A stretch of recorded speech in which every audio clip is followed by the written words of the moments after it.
essa aula gravando aqui, em vez de fazer o vídeo, porque tem muita gente que tem dificuldade para acessar os horários, né, da aula. Então, acho que fica melhor se eu gravar por aqui. E até porque aqui a gente tem uma funcionalidade a mais aqui, né, e permitir que a gente possa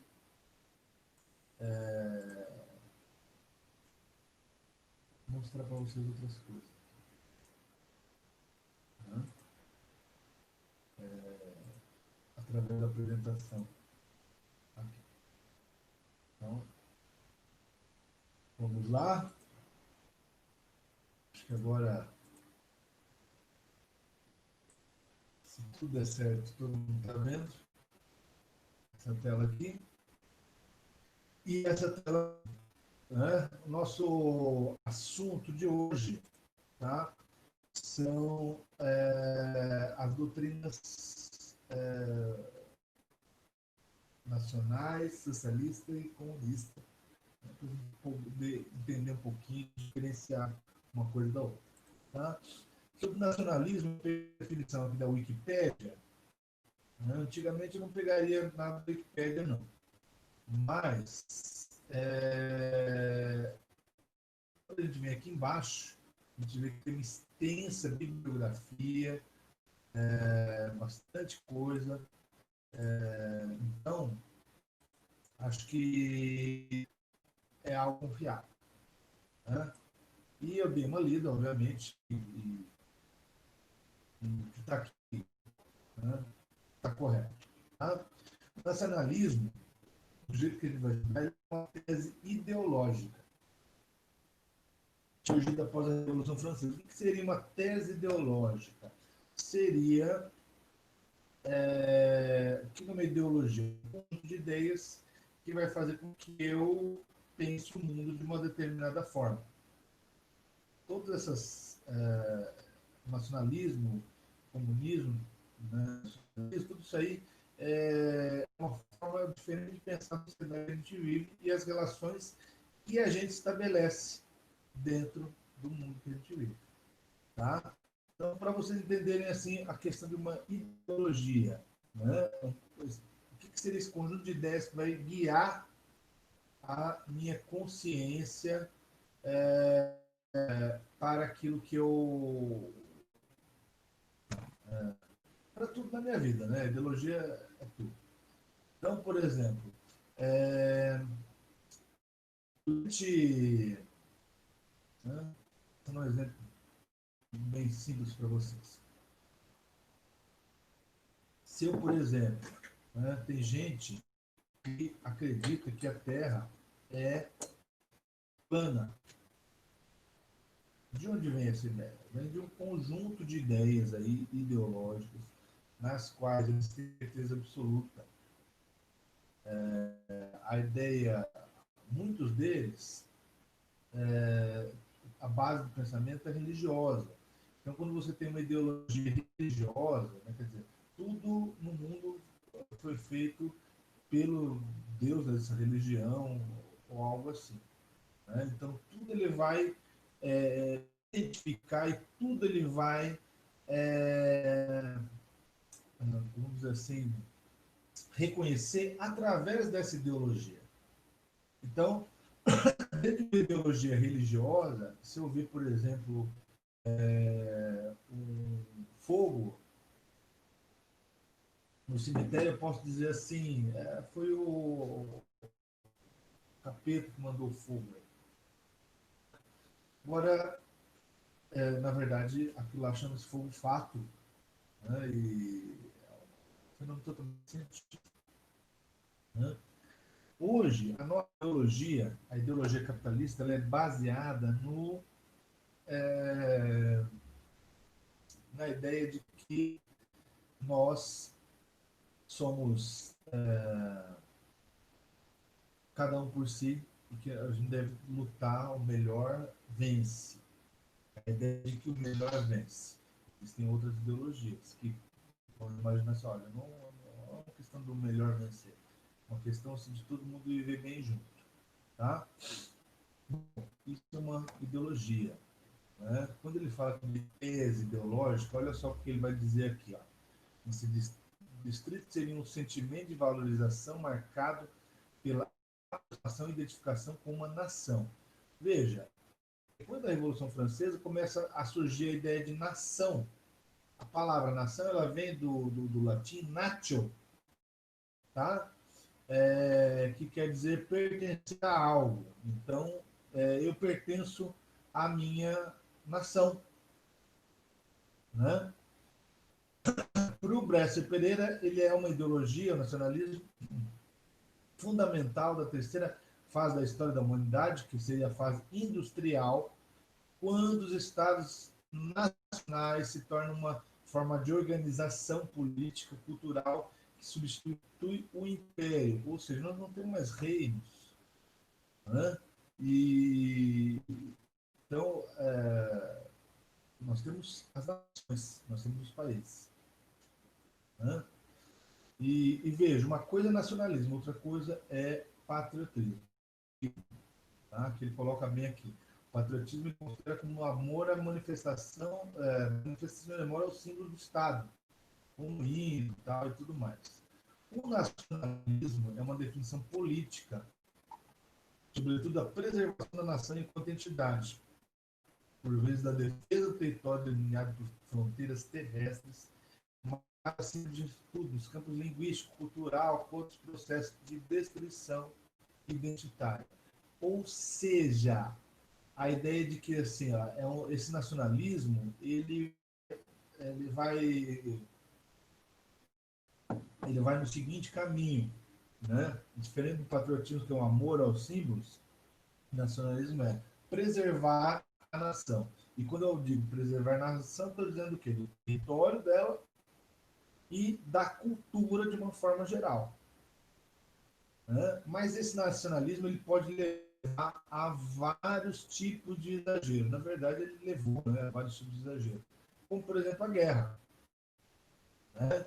A ideia da guerra é o quê? Eu sou melhor que você, o meu país é melhor que o seu, a minha cultura é melhor que a sua, você é um bárbaro, eu sou um cara civilizado, então eu vou te matar. Tá? Aqui, ó, vocês podem ver, tem vários tipos de nacionalismo. Não importa muito para nós a gente saber cada um deles.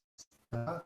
O que importa é a gente saber que esse nacionalismo levado ao extremo, ele pode fazer, por exemplo, uma coisa que a gente pode dizer, uma coisa que a gente pode dizer que é bacana, a gente ter amor ao nosso país, às pessoas do nosso país, tal. Mas quando esse amor me faz me colocar acima dos outros, como melhor que os outros, e por ser melhor que os outros, eu ter o direito de dominá-los, matá-los, escravizá-los, aí, na minha opinião, já é um certo exagero desse nacionalismo. Tá? Um exemplo desse nacionalismo exagerado é o nacionalismo alemão que deu origem à Primeira e Segunda Guerra Mundial. Mas na a Segunda Guerra Mundial mais ainda, né? Porque foi um ultranacionalismo. Né? Bom, esse é o nacionalismo, tá? É a definição de nacionalismo que nos importa, tá? Vamos começar a falar agora, então, sobre socialismo e anarquismo. E aqui. Essa seria uma nova visão da sociedade. Tá? Então, essa imagem que vocês estão vendo aqui, ela é um detalhe de uma. Ela é um detalhe de uma pintura chamada Paraíso na Terra, Terra da Cocanha e Utopia. Tá? O que é a Cocanha? Um país mitológico conhecido durante a Idade Média, e nessa terra mitológica não havia trabalho e o alimento era abundante, lojas ofereciam seus produtos de graça, casas eram feitas de cevada ou doces, sexo podia ser obtido livremente, o clima sempre era agradável, o vinho nunca terminava e todos permaneciam jovens para sempre. Vivia-se entre os rios de vinho e leite e as colinas de queijo. E queijo servia do céu. E leitões assados que ostentavam uma faca espetada no lombo. Né? Ou seja, isso seria a terra da cocanha, retratada no quadro. E Utopia é também o nome de um livro de um cara chamado Thomas Moros, onde ele vai falar de uma ilha que é semelhante à cocanha. Não é igual, mas ele é semelhante. Né? E o nome da ilha é Utopia. A ideia foi tão forte que a palavra utopia ela ganhou um significado. O que é uma utopia? Utopia é um objetivo, é algo inalcançável. Né? Por exemplo, poder dizer uma utopia, paz na Terra. Né? Isso seria uma utopia. É algo que a gente, né? Não sei se a gente pode conseguir ou não, mas como é extremamente difícil, a gente fala que é uma utopia. Tá? Ó, aqui então, novamente, o quadro, né? O credo do Peter Bruegel, né? Todo mundo, né? Dormindo. Em trabalho, tudo é perfeito, tudo é lindo, maravilhoso. Né? E aqui, Utopia, eu vou deixar essa apresentação depois para quem quiser. Né? Aqui é a capa do Utopia, do livro, e ali embaixo tem o link para quem quiser ler. É uma leitura interessante, bem legal. Tá? Socialismo utópico. Tá? O que é um socialismo utópico? Né? Bom, é um socialismo inalcançável. Né? A ideia de que todo mundo seria bonzinho só por simples vontade. Né? Robert Owen é um grande nome desse socialismo utópico. Ele é um proprietário de uma fábrica e ele vai pôr em prática algumas ideias, né, para melhorar a vida dos trabalhadores. Então ele é um socialista, um milionário, não sei, mas ele é um, um capitalista que pensa no bem dessas, dos seus funcionários, né? Então, ele vai melhorar a vida dos trabalhadores. Ele abre escola para os filhos, não admite trabalho de menos de 10 anos, diminui a jornada de trabalho para 10 horas e meia, né? Quando normal era 15, 16. 10 horas e meia já é bastante, né? Mas era mais ainda. Né? Uma cooperativa para vender alimentos e roupas e fundou caixas de previdência para assistência médica e amparo à velhice, que hoje a gente vai conhecer como aposentadoria. Tá? O Engels, que é um cara que vai escrever o livro junto com Marx, O Capital, ele também escreve do socialismo utópico ao socialismo científico, porque o socialismo científico seria o que ele criou com Marx. Né? Então, sobre o socialismo utópico, né? Todos os movimentos sociais, todos os progressos reais registrados na Inglaterra, interesse da classe trabalhadora, estão ligados ao nome de Owen. Né? Assim, depois de 5 anos de grandes esforços, ele conseguiu fosse votar a primeira lei limitando o trabalho da mulher. Então, assim, ele está falando muito bem do Robert Owen e tal, mas no final das contas ele não acredita que todo mundo possa ser assim. Não está aqui no comentário, tá? Mas ele acredita que isso aqui é uma coisa utópica. Né? Pensar que todas as pessoas, como o Robert Owen, vão simplesmente pensar assim, olha, é mais legal, é melhor a gente ser bonzinho com as pessoas, deixar elas trabalhar menos e ajudar elas. Né? Isso ainda é uma utopia. Né? Esse cara aqui Saint-Simon, tá? Francês, nasceu em Paris em 1789, no ano da Revolução, né? E ele é um conde, né? Ele é um cara estudado, tal, e que vai também, né? Rico, né? E ele enriquece especulando com os bens do Estado, ou seja, ele fica especulando com coisas que não são dele, né? E ele vai ser aprisionado, vai ser liberto no Termidor, que é uma das fases da Revolução Francesa. Tá? E ele também, para ele, né, o dever do Estado seria o quê? Planejar e organizar o uso dos meios de produção de modo a se manter continuamente a par das descobertas científicas. Ele imaginou um governo de peritos industriais e administrativos e não dos políticos e dos meros homens de negócio. Propunha uma ditadura benevolente dos industriais e dos científicos para eliminar as iniquidades do sistema liberal inteiramente livre. Então ele não queria um liberalismo tão liberal, né? Ele imaginava que o mundo deveria ser guiado por industriais benevolentes, bonzinhos e de cientistas. Né? Percebam? Então, o que ele coloca, que ele queria um Estado industrializado dirigido pela ciência moderna. Ele acreditava que a ciência seria melhor para seguir. É uma ideia ligada ao feminismo, né? A razão é tudo. Né? Então, esse cara também queria uma espécie de socialismo, no sentido de socializar, no sentido de sociedade, daí que vem a palavra socialismo, né? De melhorar para a sociedade. Tá? Esse cara aqui, Charles Fourier, é um outro cara também teórico do socialismo utópico, tá? E ele é o cara que criava os falancérios. Não tem aqui, infelizmente, mas o que seria um falancério? Né? Vamos colocar aqui.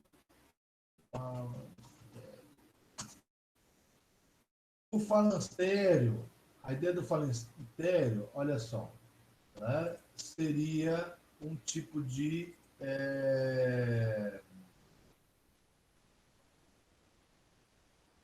seria um tipo de construção onde viveria todo mundo junto, né?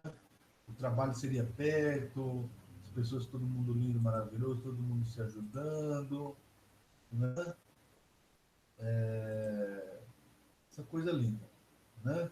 Então, olha lá, ele defende a distribuição de bens conforme a necessidade, educação para se adaptar às inclinações das crianças, né?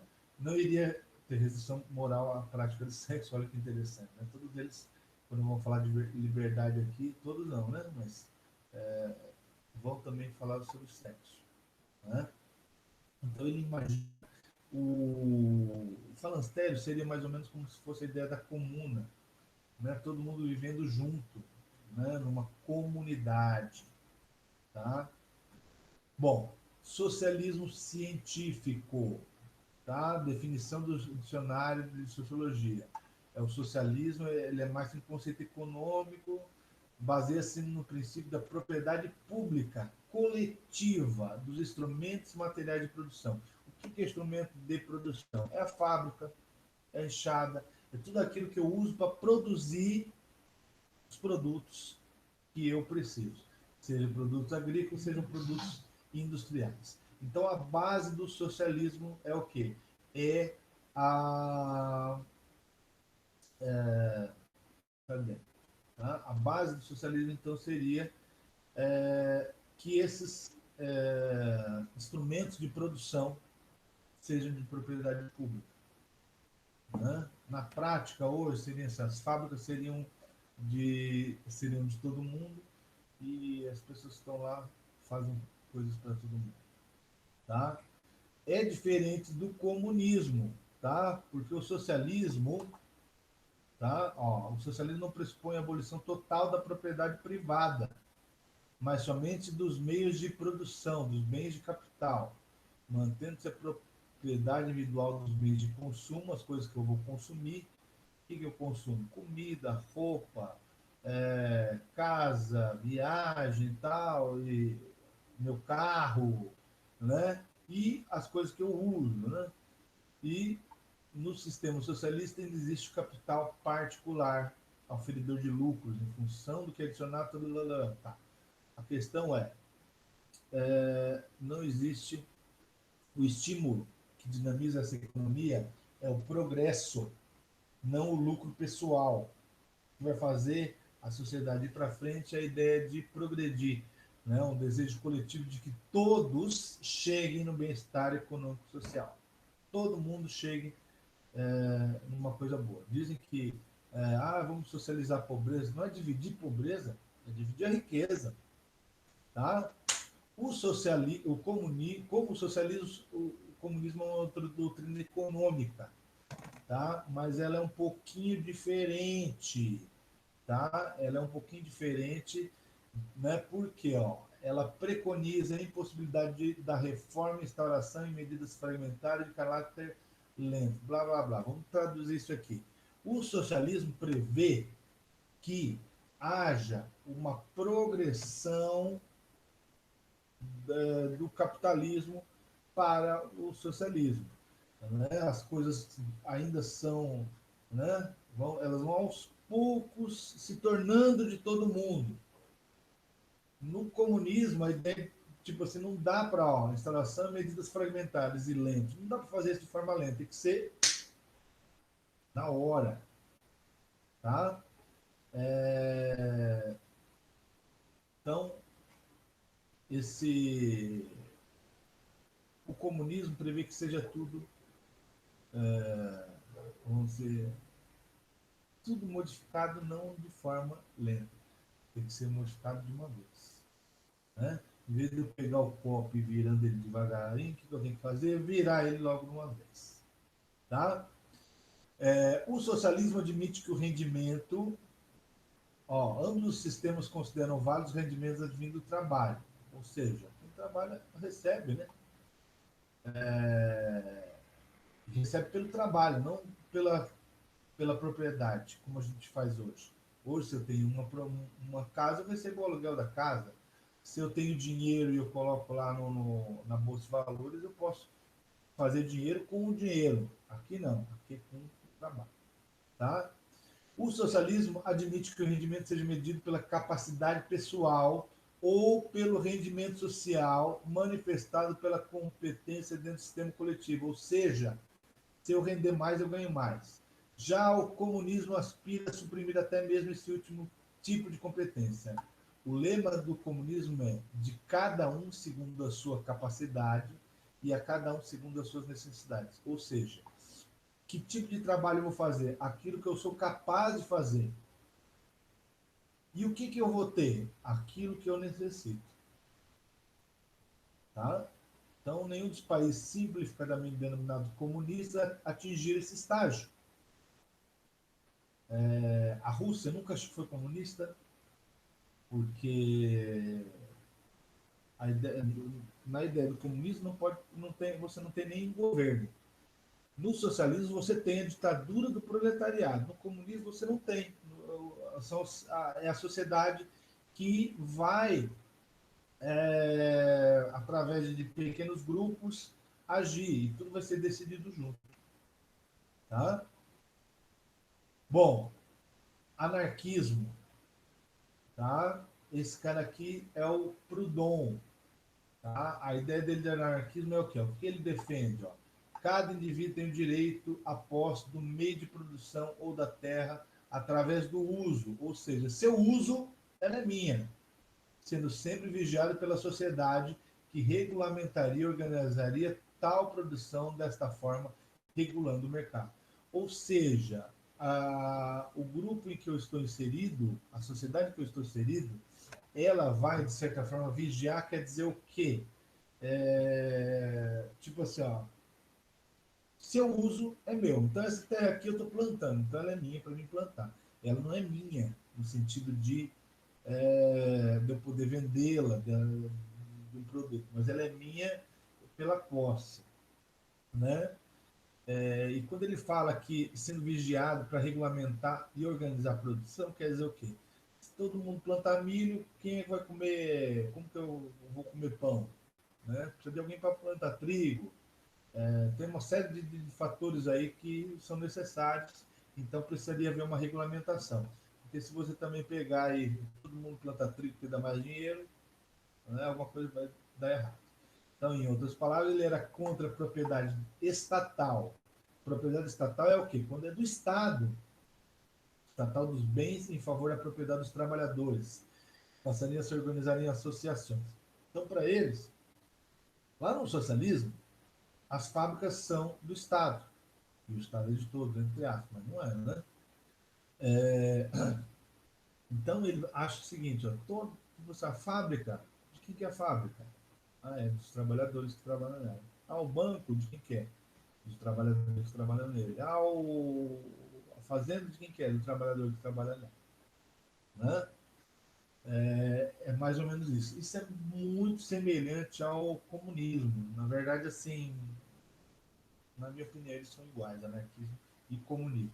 O diferente é o socialismo. Tá? Esse cara também é outro cara anarquista. Ele não acreditava em governo autoritário, nenhuma forma dele, seja de direita, seja de esquerda. Né? Condenava o sufrágio universal, que é o voto universal, por segundo ele, qualquer que fosse o representante do povo, né? Ele não queria representar realmente a vontade popular. Todo governante, ao chegar ao poder, só iria pensar nos seus próprios interesses. Eles estariam sempre numa posição acima do povo, como mestres e pupilos, e desta forma nunca haveria igualdade. Então ele apoiava a instrução integral e igual para todos, todo mundo aprender a mesma coisa, burguês, proletário, para igualar. Tá? Essa é a ideia. Tudo igual para todo mundo. E na questão política, tá? O Bakunin acreditava que também teria que ser resultado. Todo mundo tem que participar da política. Todo mundo tem que decidir como as coisas funcionam, como elas devem funcionar. Todo mundo tem que participar. Tá? Bom, acho que é isso por hoje. Agora que eu percebi que uma boa parte do que eu falei aqui não estava sendo apresentado, mas não tem problema, porque eu vou deixar a apresentação para vocês depois. Ok? Então, gente, é isso. Grande abraço.